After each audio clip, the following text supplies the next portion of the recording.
Praise the Lord, ஹல்லேலூயா. கிறிஸ்துவுக்குள் பிரியமானவர்களே, இந்த அருமையான காலை வேளையிலும் தேவ சமூகத்துக்கு வந்த உங்கள் ஒவ்வொருவரையும் இயேசு நினைற்று நாமத்தினாலே அன்பின் வாழ்த்துக்கள். இந்த நாளிலும் சங்கீதம் 97 சங்கீதம் 5வது வசனத்தை அடியேன் வாசிக்கிறேன். கர்த்தரின் பிரசன்னத்தினாலே பர்வதங்கள் மெழுகு போல உருகிற்று, சர்வ பூமியினுடைய ஆண்டவரின் பிரசன்னத்தினாலே உருகி போயிற்று. ஆமேன், ஹல்லேலூயா.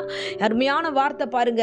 கர்த்தராகிய ஆண்டவருடைய பிரசன்னத்தினால இந்த உலகத்தில் இருக்கிற எல்லாமே உருகி போக போகிறது, எல்லாமே இடம் மாற போகிறது. ஏன்னா வசனத்துல நம்ம தொடர்ந்து வாசிச்சோம் என்றா, கர்த்தர் ராஜரீகம் பண்ணுகிறவராக இருக்கிறார். இந்த வானத்தையும் இந்த பூமியும் இந்த உலகத்தின் எல்லா அண்ட சராசரங்களையும் படைத்த தேவன் அவர்.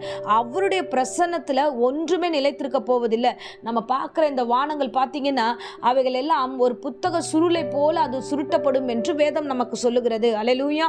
யோவானுக்கு ஆண்டவர் தரிசனம் காண்பிக்கும் பொழுது இவை எல்லாவற்றையும் அவர் விவரித்தும் சொல்லுகிறார். இந்த வசனத்திலே நம்ம வாசிக்கிறோம் பாருங்க.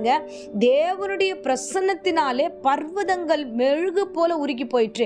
அந்த பர்வதங்கள் என்றா என்ன அர்த்தம் சொல்லுனா, பிரச்சனைகள் என்று சொல்லப்படுகிறது. பாருங்க, எந்த பெரிய பிரச்சனையா இருந்தாலும், அது உங்களுடைய வீட்டின் பிரச்சனையா இருக்கலாம், உங்களுடைய வாழ்க்கையின் பிரச்சனையா இருக்கலாம், இல்ல பிள்ளைகள் சரியா படிக்காத பிள்ளைகளா இருக்கலாம், பாவத்துல வாழுகிற பிள்ளைகளா இருக்கலாம், ஒரு பெற்றோரா இருக்கிறீங்க, நீங்க பிள்ளைகளை குறித்து மன துக்கத்தோடு கூட நீங்க அழுதுகிட்டு இருக்கலாம். ஆண்டவரே, இது என்ன மலை போல இவ்வளவு பெரிய பிரச்சனையா இருக்கிறது என்று நீங்க மனதுல ஒரே குழப்பத்தோட கண்ணீரோட வேதனையோடு கூட இந்த காலை வேளையில இந்த பிரசங்கத்தை கேட்குறீங்கன்னா, ஆண்டவருடைய வார்த்தை சொல்லுகிறது பாருங்க.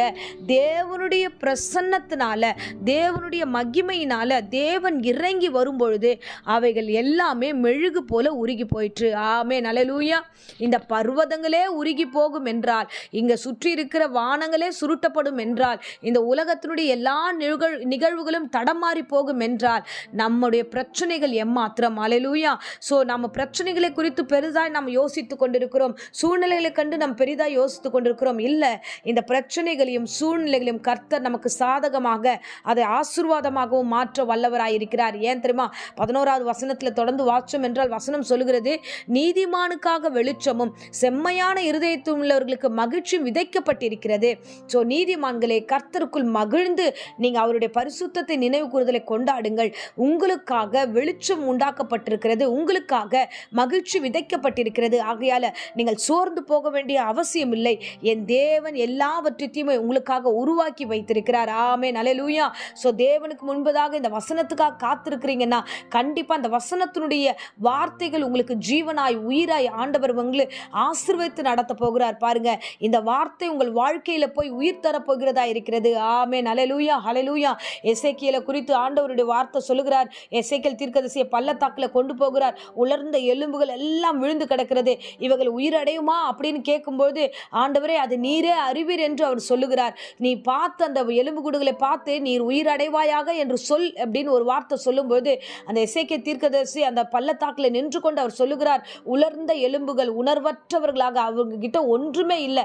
அதை பார்த்து சொல்லுகிறார், நீ உயிரடைவாயாக என்று சொல்லும் பொழுதே உடனே அந்த எலும்புகளுக்கு எல்லாம் நரம்புகள் உண்டாக்கப்பட்டது, சதைகள் உருவாக்கப்பட்டது, தோலினால மூடப்பட்டது, அதுக்கு ஜீவனை கொடுக்கப்பட்டது. எல்லா காரியத்தையும் ஆண்டவர் கொடுக்கப்பட்டு அது மிகப்பெரிய சேனைகளாய் மாறியது. ஆமென், அல்லேலூயா. சோ தேவனுடைய பிரசன்னத்துல எல்லாமே மாறும். தேவனுடைய பிரசன்னத்துல எல்லாமே புதிதாய் மாறும். தேவனுடைய வார்த்தை வந்துட்டா போதும், தேவனுடைய காரியம் வந்துட்டா போதும், எல்லாமே ஒன்றும் இல்லாமல் போகும். அல்லேலூயா. அதுதான் இன்றைக்கு நம்ம அறிந்து கொள்ளக்கூடிய விஷயம். அதுதான் இன்னைக்கு பார்க்கிறோம். தேவனுடைய பிரசன்னம் ஒரு நாள் இந்த இடத்துக்கு வரப்போகிறது. வரும் பொழுது நீங்க பார்க்கிற எந்த காரியமும் இருக்க போவதில்லை, எல்லாம் மெழுகு போல உருகி போகும் என்று தீர்க்க தரிசனமாய் உரைக்கப்பட்டிருக்கிறது. இந்த வார்த்தை இன்றைக்கு ஒரு நாள் போதுமானது. உங்க வாழ்க்கையில எத்தனை பிரச்சனைகள் சந்தித்திருந்தாலும் ஒன்றை தெரிந்து கொள்ளுங்க, தேவ பிரசன்னம் வந்தா மலையே ஒன்றும் இல்லைன்னா உங்க பிரச்சனைகளை ஆண்டவர் ஒன்றும் இல்லாமல் மாற்ற அவராலே கூடும். தேவனாலே கூடாத காரியம் இந்த உலகத்தில் ஒன்றும் இல்லை என்பதை நீங்கள் புரிந்து கொள்ள வேண்டும் என்று இந்த காலை வேளையில கர்த்தர் உங்களோடு கூட பேசுகிறார். ஆமென், அல்லேலூயா. சோ ஆகையால நீங்கள் விதைக்கப்பட்ட ஆசீர்வாதத்துக்காகவும் விதைக்கப்பட்டிருக்கிற மகிழ்ச்சிக்காகவும் நீங்க மன மகிழ்ச்சியோடு காத்திருங்க. என் தேவன் உங்கள் வாழ்க்கையில வைத்திருக்கிற எல்லா தடைக்கற்களும் அவர் எடுத்து போட வல்லவராயிருக்கிறார். கோணலானவைகளை செவ்வையாய் மாற்ற வல்லவராயிருக்கிறார். அவர் பிரசன்னம் வந்துட்டா போதும், எல்லாமே மாறிடும். இந்த பிரசங்கத்தின் மூலமா உங்க வீடுகளுக்குள்ளே கடந்து வருகிறது. இந்த பிரசங்கத்தின் மூலமா காலை வேளையில உங்களுடைய செவிகளிலே கர்த்தருடைய வார்த்தை எங்கும் ஒலிக்கிறது. என் தேவனுடைய பிரசன்னம் உங்க வீட்டை நிரப்பும். தேவனுடைய பிரசன்னம் உங்களுடைய இருதயத்தை நிரப்பும். தேவனுடைய பிரசன்னம் உங்கள் பிள்ளைகளை நிரப்பும். தேவனுடைய பிரசன்னம் உங்கள் வீட்டாரை ஆண்டவர் சூழ பாளையம் இறங்கி அவர் தொடுவார். அது எல்லாமே மாறி போகும், எல்லாமே ஆசீர்வாதமாய் மாறும். தேவன் பிரசன்னத்தில் எல்லாமே தலைகீழாக மாறப்போகிறது. நீங்களும் சாட்சிகளாய் வாழப்போகிறீர்கள். ஆமென், அல்லேலூயா. ஸோ பிரச்சனைகளை குறித்து பயப்படாதீங்க, பர்வதத்தை குறிப்பு கண்டு பயப்படாதீங்க. எல்லாமே மாறப்போகிறது என்ற விசுவாசத்தோடு அவரை நோக்கி காத்திருங்க. விதைக்கப்பட்ட அந்த மகிழ்ச்சியை நோக்கி ஆண்டவர் சமூகத்தில் களி கூறுங்க. கர்த்தர் பெரிய காரியங்களை செய்வார். இப்பொழுது மடியேன் உங்களுக்காக ஜெபிக்கிறேன்.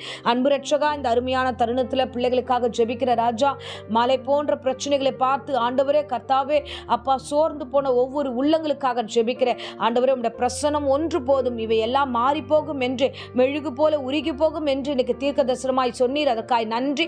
அது மாத்திரமல்ல ஆண்டவரே கர்த்தாவே, நீர் பேசின வார்த்தையின்படி மகிழ்ச்சியும் ஆண்டவரே அப்பா இந்த பிள்ளைகளுக்கு ஆண்டவரே வெளிச்சமும் வைத்திருக்கிறேன் என்று வாக்கு கொடுத்தீர். அந்த வார்த்தையின்படியே ஆண்டவரே நிலைநிற்க பண்ணுங்க, ஆசீர்வதிங்க, வழி நடத்தும். தடைகளை உண்டு பண்ணுகிற சாத்தானை இயேசு நாமத்தில் அடியேன் சபித்து பாதாளத்தை கட்டுகிறேன். தேவையற்ற பயங்களையும் சஞ்சலங்களையும் உண்டாக்குகிற பிசாசை நிர்மூலமாக்குகிறேன். ஒவ்வொரு வீடுகளிலே கர்த்தருடைய வல்லமை கடந்து போகட்டும், கர்த்தருடைய பிரசன்னம் கடந்து போகட்டும். உம்முடைய பிரசன்னம் உள்ளே வீட்டிற்குள்ளே இறங்கி எல்லாவற்றையும் சமாதானமாய் மாற்றுங்க. வீட்டுக்குள்ளே இறங்கி கர்த்தாவே எல்லாவற்றையும் ஆண்டவரை புதிதாய் மாற்றுங்க. ஆண்டவரை புதிய கிரியைகளாய் உருவாக்கும். ஆசீர்வதியும், ஆசீர்வதி.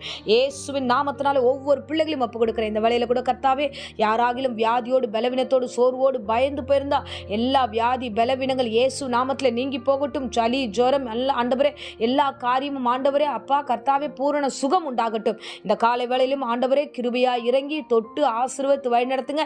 இம்மட்டும் ஒவ்வொரு பிள்ளைகளையும் காத்தீர். இனி வரும் நாளெல்லாம் உம்முடைய பிரசன்னத்தினால இந்த பிள்ளைகளை காத்துக்கொள்ளும், வழி நடத்தும், ஆசீர்வதும். நீர் ராஜரீகம் பண்ணுகிறீர் என்பதை இந்த நாள் காலை வேளையில் எங்களோடு கூட பேசினார். அந்த பேசின வார்த்தையின்படியே ஒவ்வொரு வீடுகளிலே உம்முடைய பிரசன்னத்தினால நிரப்பி ஆசீர்வதியும், ஆசீர்வதியும். இம்மட்டும் நடத்துகிறவர் இனியும் தொடர்ந்து நடத்தும். இயேசுவின் இணையற்ற நாமத்திலே ஜெபித்து ஆசீர்வாதத்தை ஒப்புக் கொடுக்கிறேன் ஜீவனுள்ள நல்ல பிதாவே. ஆமேன், ஆமேன். Praise the Lord. God bless you.